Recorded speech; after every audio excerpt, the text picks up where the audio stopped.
We like to use social media in the classroom because it does allow for these sort of short bursts of learning, which I think is at the heart of the microlearning kind of case, and it demands different skill sets and a different way of planning, and I think ultimately is really satisfying too, because there is this dimension of putting something out there in the world, as opposed to having it be purely sort of internal. The particular assignment that they were working on, which was basically creating a data visualization or an infographic that would be socially optimized. In other words, would have features that would make it very consumable in social media space. My classroom lesson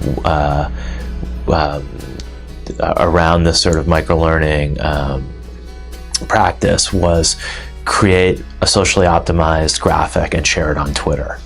And so what the students did, and there were roughly 18 undergraduates who are fairly advanced in the sequence within the journalism school. So they have good reporting skills and good writing skills, and some visualization skills.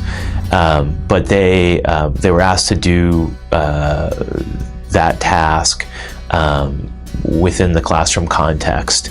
The goal was really for them to think both about how to make, first of all, how to be accurate in conveying the information, which is the most important thing, but second of all, how to make it, as I said, consumable and attractive and interesting, and perhaps even provoke or evoke curiosity among consumers on the platform. And so, some of them took local data from Boston, some of them took data from, national or international sources, and created a graph or a chart or some sort of infographic that told a story. And they were asked to share it on Twitter.